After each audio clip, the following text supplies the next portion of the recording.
ಆದಂಥ ಘಟನೆಗಳನ್ನು ಇದಕ್ಕೆಲ್ಲ ನೇರ ಹೊಣೆಗಾರರು ಹೆಗ್ಗಡೆಯವರು ಮತ್ತು ಅವ್ರ ಮನೆಯವರು ಅಲ್ಲಿ ನಡೆದಂಥ ಘಟನೆಗೆಲ್ಲ ಇವರು ಕಾರಣೀಕರ್ತರು ಅಂತ ಹೇಳಿದ ವ್ಯಕ್ತಿ ಅಂತ ಊಟ ಹೊಡಿತಾನೆ SIT ಒತ್ತಡದಿಂದ, ಇನ್ನುಳಿದ ಯಾರ್ದೋ ಒತ್ತಡದಿಂದ.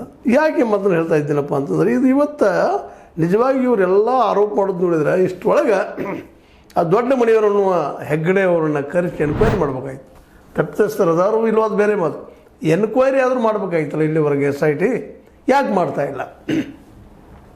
ನಿಮ್ಮಲ್ಲಿ ಇವರು ಆರೋಪ ಮಾಡ್ತಾ ಇದ್ದಲ್ಲ, ಕ್ಲಿಯರೆನ್ಸ್ ಕೊಡಬೇಡಿ ಅಂತ ಯಾಕೆ ಕೇಳ್ತಾ ಇಲ್ಲ? ಇಷ್ಟೆಲ್ಲ ನಡೆದರು.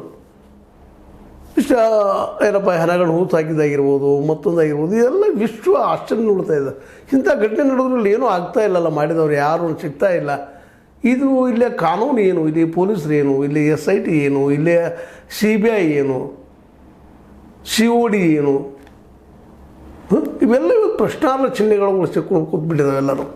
ಇಷ್ಟೆಲ್ಲ ನಡೆದ್ರು ಏನೋ ಅವ್ರ ಪ್ರಶ್ನೆನೂ ಮಾಡ್ತಾಯಿಲ್ಲ. ಯಾಕಪ್ಪ ಯಾರು ಮಾಡಿದ್ರು ಅಂತ? ಯಾಕಂದ್ರೆ ಅಲ್ಲಿ ಅದ್ರ ಹೆಡ್ಡನ ಅವರು ಒಂದು ಸಣ್ಣ ಹಳ್ಳಿ, ಇಡೀ ದೇಶದ ಈ ನಮ್ಮ ನಾಡಿನ ನೆರೆನಾಡಿನ ಎಲ್ಲ ಕಡೆಯಿಂದ ಬರುತ್ತಂಥ ಭಕ್ತರಲ್ಲೇ ಧರ್ಮಸ್ಥಳಕ್ಕೆ ಬಂದಲ್ಲಿ ಅದು ಏನೇನು ನಡೆದು ಹೋಗಿದ್ದಾವ. ಅಲ್ಲಿ ಬಂದು ಹೊಸ್ತಿದ್ದಂಥವ್ರು ಹತ್ಯೆ ಆಗ್ಯದ. ಅವ್ರು ಯಾರು ಗೊತ್ತಿಲ್ಲ, ಅಪರಿಚಿತರು ಇವತ್ತಿನವರೆಗೂ ಮುಚ್ಚಾಕಿಬಿಟ್ಟಿದ್ದಾರೆ. ಇವೆಲ್ಲರೂ ಮುಚ್ಚಾಕಿದ್ದು ಇವತ್ತಿನವರೆಗೂ ಯಾಕೆ ತನಿಖೆ ಆಗ್ತಾಯಿಲ್ಲ? ಪೊಲೀಸ್ ರಿಪೋರ್ಟ್ಗಳಲ್ಲಿ ಯಾಕೆ ಸಿಗ್ತಾ ಇಲ್ಲ? ಅಲ್ಲಿ ಪ್ರತಿಯೊಂದೆಲ್ಲ ಮುಚ್ಚಿ ಹೋಗುವಂಥದ್ದು. ಅಲ್ಲಿ ಸ್ಥಳೀಯರಂತೆ ಬಾಯ ಬಿಡ್ತಾ ಇಲ್ಲ. ಯಾಕೆ ಅಂತ ಇದೆಲ್ಲ ಇದನ್ನು ತನಿಖೆ ಮಾಡಬೇಕಾದ್ರೆ ಸರ್ಕಾರ ಏನು ಮಲಿಕೊಂಡದನ ಅಂತ. SIT